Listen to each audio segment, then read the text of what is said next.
What is unique about the Rebbe's approach to Moshiach? We all know how much the Rebbe spoke about Moshiach, yearned for Moshiach, explained about Moshiach. But there's many concepts that, as Chassidim of the Rebbe, we're used to hearing about and thinking a certain way, that to other people that were not educated with the Rebbe's philosophy or the Rebbe's way of looking at things seem very, very different or difficult to understand. The Rebbe's approach to Moshiach was very, very unique in the sense that it was a very positive and completely good approach to Moshiach. And I would highlight three particular aspects. First of all, the imminence. The Rebbe was someone that wanted Moshiach to come now. As someone once said, that what's the difference between the Rebbe and other people that want Moshiach? That if someone would come and say the Moshiach will come tomorrow afternoon, so everyone will be happy, besides one person, Lubavitch Rebbe's. He'll say, I don't want to wait until tomorrow afternoon for Moshiach to come. I want him to come now. Second thing is the Rebbe's all-inclusive approach to Moshiach, that not one Jew will be left behind, which, as simple as it may sound to us, it's something that other people don't necessarily understand. Many sources, there's different ways of looking at Moshiach. Some sources are much harsher than others. And there's also the idea that the Indian of Moshiach is something which is a completely positive and good thing, something we should really want. It's not something we should be afraid of. Now, there's obviously many, many points here to explain, and obviously it has to do a lot with the fundamental approach of Chassidus to Yiddishkeit, to Moshiach, to how to look at another Jew, how to understand the role of reward and punishment, and so on and so forth. But I just want to focus on a few points over here. First of all, within the Gemara itself, we find two approaches regarding Mashiach. For example, there's a famous pasuk which says that Hashem will come the final redemption, I'll take Echad Me'ir Shnaim Mishpacha, one man from a city and two from a family, which literally means that very few people will merit to see Mashiach. The Gemara in Sanhedrin says very strong sayings of the statements in that regard. On the other hand, there's an opposite approach which says just the opposite. It says Echad Me'ir Shnaim Mishpacha means that one man in a city that will be righteous will bring with him the whole city. Two people of a family that will be righteous, they will elevate on their merit, the whole family will merit the redemption. So that's a completely different approach. The same thing is when it comes to the arrival of Moshiach and the different things that are predicted before the coming of Moshiach. So you have certain sages that said, Yesev lo yachmine, let Moshiach come, but I don't want to see him, I don't want to experience the chavli Moshiach, the negative things that will happen when Moshiach will come. Other sages have Yosef said, no, Yesev echmine, I want to be there, I want to see Moshiach no matter what. And when it comes, who will be redeemed? Like I mentioned before, the same way it speaks about, some sources, speak about very few people meriting Mashiach. So you have, some people will have whole discussions, will quote many sources about the Eid of Rav, how there's certain people that will be banished, that when Mashiach will come, they'll be punished, they'll cease to exist, and so on and so forth. The Rebbe, famously, Shabbos, in the Sicha of Asar B'Teves, Shabbos Vayechi Tavshin Aleph, the Rebbe clearly said that the Eid of Rav also will merit the coming of Mashiach. So there's fundamentally different approaches over here, and there's a number of points to understand what the differences of approaches are based on, but there's two fundamental points I want to point out. First of all, one thing that the Rebbe repeated many, many times is that even if all these negative things we were already yoytze with what happened. It says, Echad Me'ir Shnaim Mishpacha, one from a city, two from a family. Unfortunately, but the Holocaust, this was already fulfilled. So we don't have to add to anything, we don't have to say that, the Rebbe said it, to say that whatever we went through, all the Chavli Mashiach, all the suffering that we went through, is not good enough, is ridiculous. Particularly the Gemara says that all the negative things will only happen if Lo Yizach, the Yidden are not meritorious. But after all the suffering that we went through, and after the Torah mitzvahs that we did, obviously at this point, Mashiach's coming will be totally good. Many other tzaddikim as well said the same thing, that at this point, Mashiach's coming will only be in a good way. And many tzaddikim said that this is the reason why the Galus extended very long, because if you look, for example, the Zohar, there's a famous year, Tach, Tach v'tat, the year that the Zohar predicted Moshiach will come, Moshiach didn't come.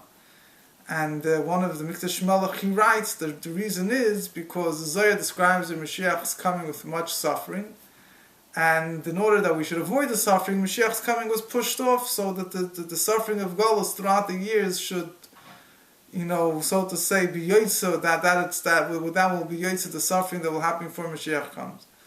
Even though the Tach V'Tat itself was a year of many pogroms, it's a separate discussion. But the point is that even if all these predictions are true, in other words, even if we will say that they have to be fulfilled, nevertheless, they already were fulfilled. At this point, we should only expect Mashiach's coming to come in a way of mercy, b'chesed u'berachim, to be good for everyone. If you also look at the difference of the Frierdiker Rebbe's approach to Mashiach during the Holocaust, L'ata l'tshuva, L'ata l'gula, the Frierdiker Rebbe also used very harsh words about the American Jewry has to wake up, and that whatever is going on is a punishment for the Avedas, and so on and so forth. The Rebbe used a very different approach, not necessarily that the Rebbe is, chas v'shalom, disagreeing with the Frierdiker Rebbe in that sense, but that the Rebbe's approach is that we already had that, so from now on it has to be only b'chesed u'berachim. That's one approach. But there's a much deeper nekudah here. The much deeper point is, many people will tell you, how could Mashiach come if the world looks the way it looks? In order for Mashiach to come, we have to go through so many refinement processes and etc., etc., etc. How could Mashiach come now? We don't want Mashiach to come now. If he'll come now, we won't be able to handle him. And the approach here, this is what Rebbe's chiddush over here, the Rebbe explains the idea of redemption is not a matter of reward and punishment. The idea of redemption on its most essential form is the revelation of the truth of every existed created being. But when it comes to the Jewish people, the revelation of their essential connection with Hashem, which is deeper than all the sins that they ever did. The Rebbe's approach to Gula, to redemption, means inherently something very good. If anything has to be excluded, if anything, obviously there's klipos, there'll be negative forces that will be banished when Mashiach comes. But in general, the approach to Mashiach is not to break the world, but the approach to Mashiach is to reveal the inherent good that's there in the world. That's the message of Mashiach. The message of Mashiach, the idea of Geula, of redemption, that's why the Rebbe says, Geula, amitis v'ashlema, true and complete redemption means, when it's true and complete, means that if there's one point of existence, if there's one corner of the world that does not merit to be redeemed, it's not a complete redemption. If there's one Yid that is not joined Klal Yisrael, he doesn't merit the redemption, it affects all the Yidden. Because if it's real redemption, it means that the essence of a Jew is revealed. That essence of the Jew, nothing could change. We find that what's very interesting is that there's a number of Midrashim and Sfarim that explain that Moshiach himself will tell the Eibishter that I am ready. We know that many Midrashim speaks about the suffering of Moshiach. Moshiach will tell the Eibishter, I'm ready to accept all the suffering so that not one Jew, or even an unborn baby, a miscarriage, or even someone that ever came upon you thought to be created, will miss the coming of Mashiach. Which means that even if, let's say, these negative things had to happen, but there's a concept of Mashiach himself, so to say, takes it on his shoulders. And Pinchas Karitzer said that Mashiach will be Melamed Zchus, will be able to find merit in the worst Rasha in the world. He said the more righteous a person is, the more he's able to find merit even in people that are more wicked. And Mashiach, the greatest tzaddik, will be able to find merit even in the greatest Rasha. So in other words, the idea is that Mashiach will reveal the essence of every Jew. We find that many Jewish people, even if they don't fulfill Torah mitzvahs, but the idea of Mashiach, in the way that they could relate to at least, touches a very deep chord inside of them. The vision of an Achris Hayam, of the end of days, when there's world peace and so on and so forth, it touches a deep chord within everyone. That shows us that the message of Mashiach is something which deep down every Jew is connected with. Because the idea of Mashiach is to reveal the essence of Yid, which is one with the Eibishter.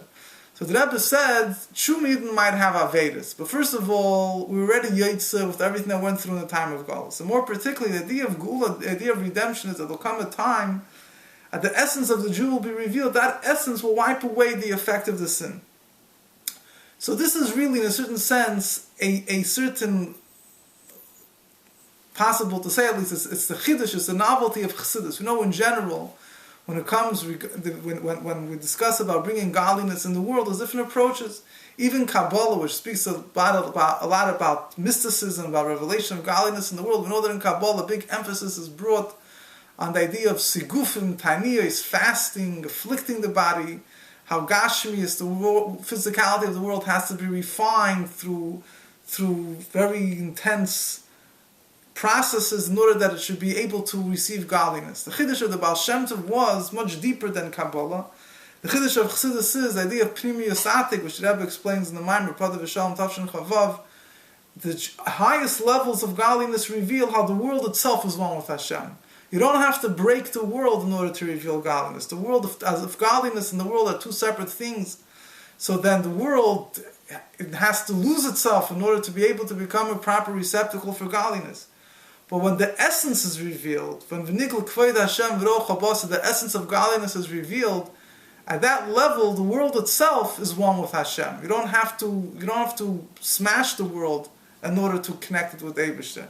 There's no need for sigufim and tainiyos. There's no need for breaking the body. And the same thing is when it comes to Gula, to Moshiach. Moshiach is very high and lofty. But sometimes the more lofty a person understands Moshiach is, the more hard for him it is to relate to it as an event that should happen imminently.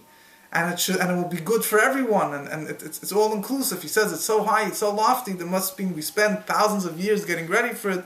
How could it happen now? So first of all, the simple answer is, yeah, we already have thousands of years of preparation. Do we need another Rahmanul Islam while to wait? But the point, but more fundamentally is that it's, the Indian of Mashiach is a Gili Ha'etzem, it's a revelation. Chassidus explains, Chassidus highlights what Mashiach is.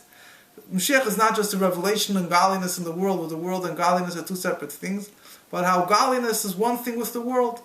So through this revelation of Chassidus and understanding of Chassidus, it gives us a different appreciation for Moshiach. The main thing is that we should learn more about Moshiach and understand more about Moshiach and have a more of a positive approach to every Jew in the coming of Moshiach, and it should happen take it from Yat Mamash.